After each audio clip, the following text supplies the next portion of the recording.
Hello and welcome to episode 2, season 2 of the EdgooseWakeford Sportscast. I'm one of your hosts, Daniel Edgoose, and joining me today, as always, is my great co-host, Ben Wakeford. Thank you for that lovely introduction, Daniel. Thought I'd mix it up a bit. Very nice. Got a lot to talk about today in regards to the NFL. Obviously, since our last episode, which we hope you enjoyed, there's been no games, so we can't talk about any of the action there. But there is a lot happening in the NFL at the moment, which we felt needed to be alluded to. Yeah, a lot of news in the pipeline this week before the games kick off tonight. And obviously, when the games do kick off, we'll be back next week with another episode summarising some key points during those games, and which hopefully you'll enjoy. But today on the EdgooseWakeford Sportscast, we are kicking things off on the West Coast with the Los Angeles Chargers, formerly the San Diego Chargers. A big player's returning. Yeah, their running back, Melvin Gordon, was holding out for the first 3 weeks of the season, is returning, but he will not be playing in week 4. This is some big news. The Chargers have fell to 1-2, which is a slow start compared to what they were hoping for to start the season. They beat the Colts in overtime in week 1 with safety Malik Hooker getting that incredible one-handed interception, which was simply superb. But then they found themselves losing to Matt Stafford's Detroit, which is a poor result. Poor result, yeah. And they've lost to Houston, which, okay, fair enough. Houston are a very good side. Deshaun Watson's a stud. Shouldn't be losing at home, though. No, definitely not. A team like the Chargers should hope to win every home game unless there's a real powerhouse coming into the stadium. But Melvin's coming back now. He won't be playing in week 4 versus Miami, but they probably won't need him against Miami because they're obviously a terrible team, as we spoke about last week. I mean, I would think it's a good thing that they're keeping him out for the week. They're, let's be honest, Dolphins aren't competitive at the moment. San Diego's likely going to win that game by a big score, and it gives Melvin a chance to get a bit fitter, learn the playbook again, get into shape, get used to the sort of how things are being run in Los Angeles again, which will, and the move will definitely help both sides here. Do you think that him holding out was a good idea or not? I think the whole situation with running backs being paid at the moment, I think his sort of mindset was not quite right to play. He wanted to get paid because a running back's lifespan in the NFL is very short. We know, but I don't think it's necessarily selfish because he's a big part of that offense, and a lot of guys in that roster were depending on him. Performing. They probably are 2-1 if they have him. Obviously, he's a beast, but he's not the same likeness as Le'Veon Bell and Ezekiel Elliott. So maybe holding out, he kind of looked to those guys to what he was gonna do. So holding out to try and get more money, but he's not the same level as Zeke or Le'Veon Bell. So they could find a replacement quite easily. So the guy that came in was Austin Eckler, wasn't it? Austin Eckler, and I mean those guys, Zeke and Le'Veon Bell. Those are guys that have really sort of somewhat carried an offense for quite a while.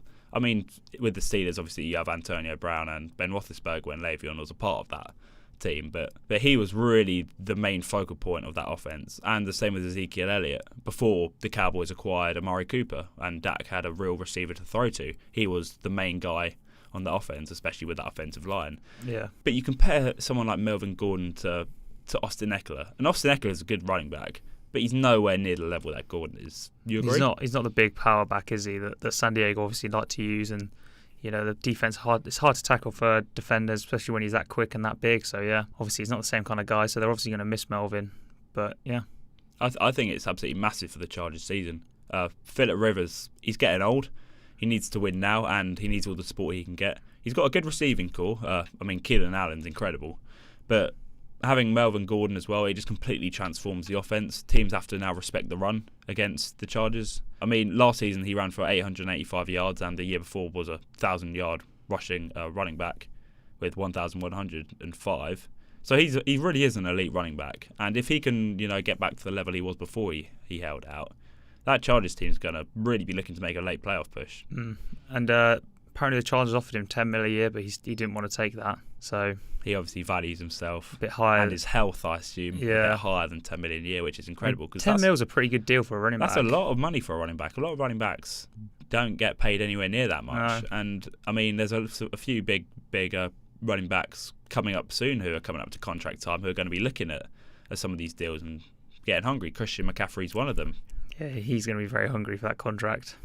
He's a big part of Carolina's offense, isn't he? Oh, definitely. And obviously the Chargers do need Gordon back in quickly because They visit the Broncos, and that altitude's always difficult for away teams to visit. Yeah. Then they visit the Pittsburgh Steelers, who haven't started the season well, but we know can turn it around very quickly and could even make a push to get the playoffs. Be a wildcard side. Yeah, they've got the talent, haven't they, with Big Ben, Juju, James Conner, those kind of guys, and their defense as well is pretty good. And after that, they face the Titans, who, on their day, look like they could be a Super Bowl contender. Yeah, they're very off and on, aren't they? And then on a different day, they look like a team that could finish the season 4-12. Depends how Mariota plays. You never know what you get. But Melvin Gordon returning can only be a good thing for Los Angeles. I agree. Next up, we need to talk about Kyle Allen and Daniel Jones. These are two young guys who have come into franchises who have been sort of dominated by a quarterback who it's kind of become a bit stale in both camps. Cam Newton has lost 9 straight games. Eli Manning, hasn't quite been at that top level since he beat Brady in the Super Bowl. Yeah, I mean, you could argue he's never really been on that top level, but that's a conversation for another day, isn't it? People are saying he could be a Hall of Fame guy, but a lot of people disagree. Yeah, I personally disagree.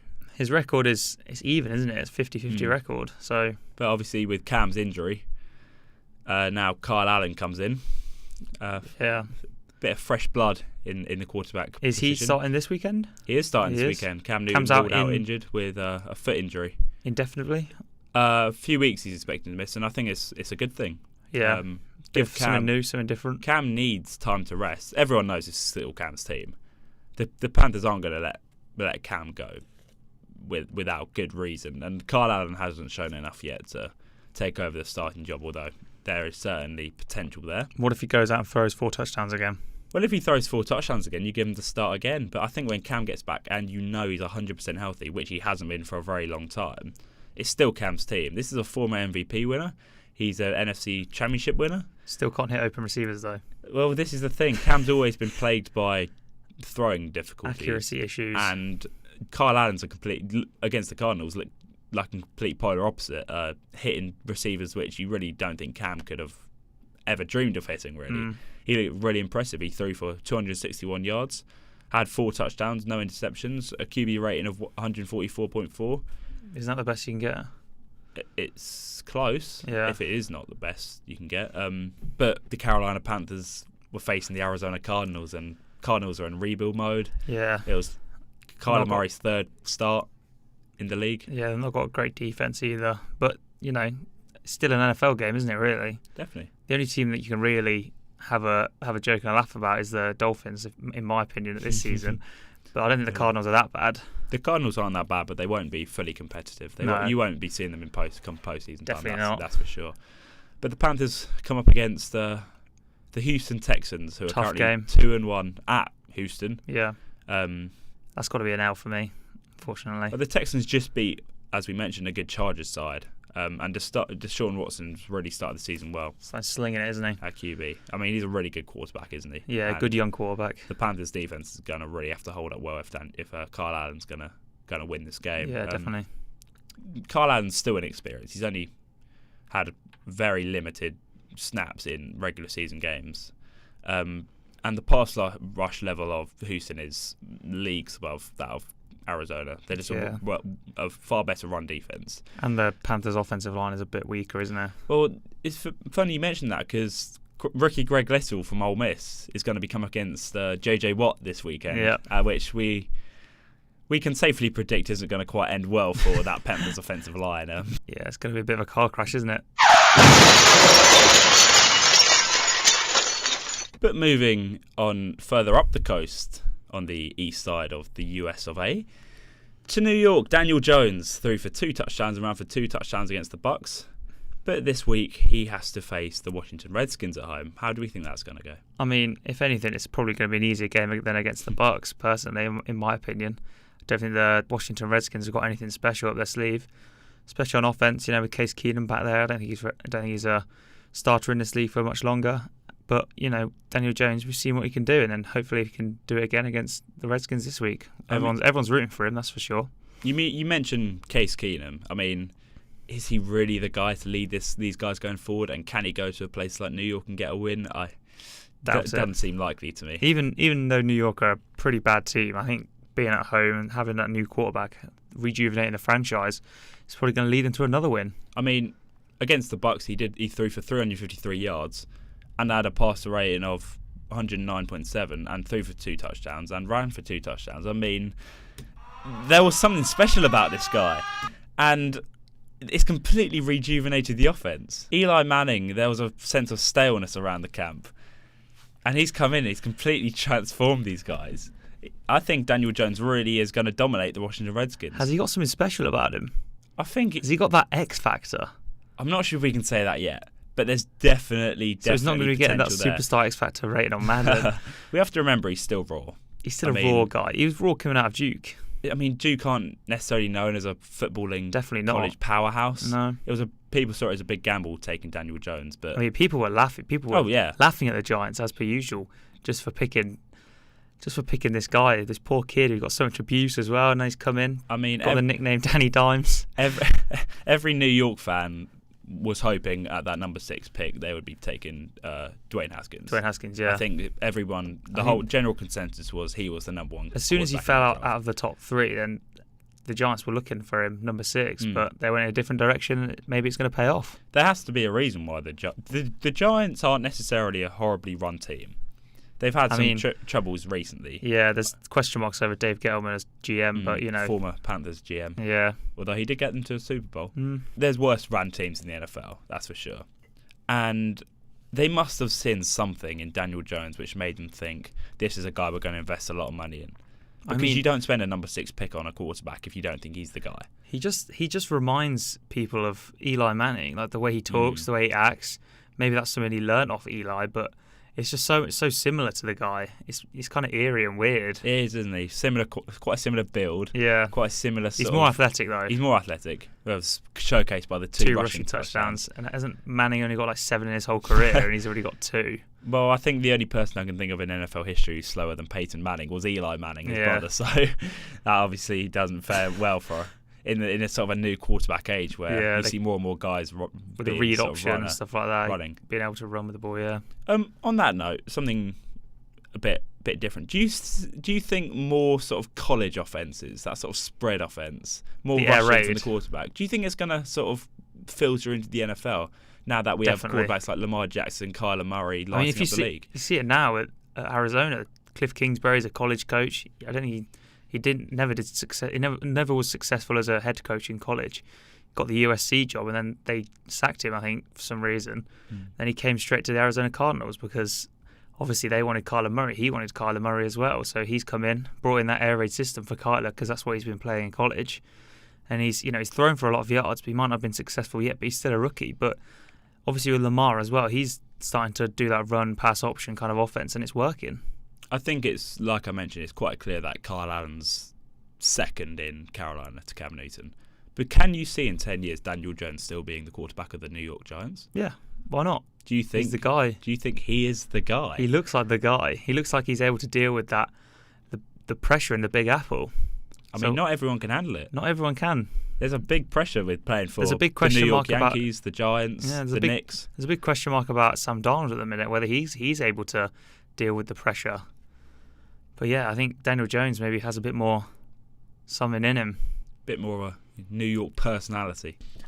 So we'll move on to some defensive talk. Jalen Ramsey, obviously we mentioned him in the last Sportscast for a bit, but obviously there's a lot more to talk about with this sort of guy. He's had some notable absences in the past couple of weeks. Yeah, he's been a bit up and down, hasn't he? He's been a bit around the place. Suspicious. It's very suspicious. Some suspicious activity, yeah. Last week he claimed to have the flu, then back problems, and now he's away from team activities with the birth of his second child, which... That's fair enough. That's fair enough, but the other two is questionable. Quite suspicious. And everybody knows Jalen Ramsey doesn't really want to be a part of this roster anymore. He requested a trade, so he obviously doesn't. He had a big argument with Tom Coughlin on the coaching staff, and after that requested a trade. He's obviously a player that can transform a defense. We know that. He's that shut down kind of guy that every team needs and wants, isn't he? Well, you look at a team like the Patriots, and they have Stephon Gilmore. He's an absolute star. The Broncos, when they went to the Super Bowl and won it, they had Aqib Talib and Chris Harris. 2 guys, yeah. It seems like when Seattle had sort of the beginning of their dynasty, Richard Sherman. It seems when Panthers went to the Super Bowl, they had Josh Norman. Yeah, I mean, his one good year, yeah. But it does seem like these Super Bowl teams need that quality corner. Even the Browns now have Denzel Ward. Do you think Jalen's wasting his time at the Jaguars at the moment? Because they're obviously not in. They're not. They are looking to win, but they're not maybe in the position to win. Well, I don't think he's necessarily wasting his time, because you have to remember they did make the AFC Championship game a few years ago. So there is definitely talent on their roster. I don't think Leonard Fournette's lived up to definitely not the hype that we saw in the early seasons. I thought it'd be a top 3 back in the league by now. The defense is good, and they just acquired Josh Allen in the draft, which is a great pick. Yeah, good backer. He's good edge rusher. There's so much talent on that roster. I mean, I for one think Miles Jack's one of the best linebackers in the league. In terms of raw pass coverage, he's an absolute. Yeah, he's rangy, isn't he? He's rangy. He's big, but quick, sideline to sideline. Quick. Yeah. So there's definitely still that sort of winning factor on that team, but there's just this carousel of quarterback where they've gone from Blake Bortles to Nick Foles to Gardner Minshew. Yeah. And Nick Foles, but that's not his fault. That's not his fault. He's injured. But he would be the guy. He looked good in his first start as well. I feel like if the Jaguars can find the guy which they honestly believe can lead them for 15 years, they could win multiple championships with the defense they have now. They have a really good team. So I don't think Jalen Ramsey's necessarily wasting his time. Do you think his problem is they're not winning, or do you think his problem is he doesn't want to be in that situation? I do. I think you look at Jalen Ramsey. Which one? I think he just wants to win. Okay. You look at him; he's an absolute competitor. I think the same. He's probably the best trash talker in the league. Yeah. He's an absolute lockdown corner, and I think I honestly believes he doesn't care so much about the money, but rather he wants to win games. You saw it when he was at Florida State. He was a winner. Yeah. Wanting to win games, and early on in his Jacksonville career, it's the exact same. But he had no problems back then. They don't. I do not see them winning much this year. I don't see them definitely as a not playoff this year. team. But obviously, if a team does want to acquire Jalen, they're going to have to give up a bit of a haul to get him. 2 first-round picks, they said, haven't they? Which, for a cornerback, is a massive investment. It's a lot, yeah. I mean, that's the sort of move you see for a potential franchise quarterback in the draft or something. I mean, that is absolutely huge. I think a team. Well, which team do you think could pick Jalen Ramsey up with the 2 first-round picks? And which do you think, does it have to be a team that are in a win-now mode? I do believe it has to be a team that's in a win-now mode, just because it's such a big investment for a cornerback. Jalen Ramsey did state that he would be interested in trades to the Tennessee Titans and the Oakland Raiders. I obviously think the Titans would be a better fit out of those two, just because Oakland is not in a win-now mentality, and I don't really see the point. I can't see the Raiders getting good for another 7 years. I think the Titans would be a similar situation to the Jaguars. I don't think they're going to win loads of games, so I don't know why he'd want to go there. I mean, the Titans... Maybe that's just a smokescreen. Titans made it to the playoffs last year, but everybody knew they weren't going to go very far. In terms of who I think the best fit for him would be, I don't think a team's going to give up 2 first-round picks. Yeah. I think the Jaguars are going to have to compromise. I'd give a first and a second. Or a first and a third. I think the Kansas City Chiefs are probably the best fit for him. They've expressed interest. The Chiefs need a good cornerback since they let Marcus Peters go. They haven't really had that main guy. I mean, Kendall Fuller's good, but currently they boast cornerbacks as good as sort of Chavaris Edward, Bashal Breeland, and Rashard Fenton, excluding Kendall Fuller. I mean, they're guys, but they're not the guy. No, you want that guy. And the Chiefs' defense has questions. They have a good defensive line. Linebackers are a bit poor after they lost D Ford. And then the secondary is okay. Tyrann Mathieu is a very good safety, but their corners, they need a bit more depth, a bit more of that quality. So I see this as a situation as New England when they acquired Stephon Gilmore. They knew they needed a lockdown corner for when they faced the big boy receivers in playoff time, and I think the Chiefs need to follow that sort of model. If they get Jalen Ramsey, I'd say they're the favourites for the Super Bowl. I do too. I think you pair sort of that defensive line with a secondary with Jalen Ramsey, Fuller, and Matthew, yeah. I think there's going to be a lot of interceptions. That's a lot of problems. That's a lot of problems. Where do you see Jalen Ramsey as the best fit for him? It's not so much where I see him going. It's more where I think it would be good for him to go. So I'm thinking if he goes to the Browns, I mean, they're obviously in win now mode, and they look like they're wanting to give stuff up to get the best players possible. So giving up a two first round picks, I think John Dorsey has something he might be interested in doing, just to acquire that guy Jalen Ramsey, to have him across from Denzel Ward. I mean, they've obviously got a pretty good secondary at the minute, but adding Jalen Ramsey is going to make it probably the best secondary in the league. So I think the Browns are my pick where I think he should go. Well, they should pick him up. Well, that's some of the big sort of stories in the NFL this week. We hope you enjoyed this episode. It's a shorter podcast today. It's a short podcast, but obviously there's not a huge amount we can talk about as there's been no games. But obviously next week there'll be a longer podcast regarding the games that have been played. So I picked Jalen Ramsey to go to the Chiefs. You picked him to go to the Cleveland Browns. Obviously, I don't know what it is. I just like the Browns. I think they're the best. Well, thank you for listening to this episode of Season 2, Episode 2 of the EdgooseWakeford Sportscast. We're getting into it now. The best NFL news. We're getting right into it now. Another episode to come out soon, Episode 3, with this weekend's big news and games coming up. As for me, I'm Daniel Edgoose. Joining me has been Ben Wakeford. And this has been the EdgooseWakeford Sportscast. Thank you very much for listening. Goodbye.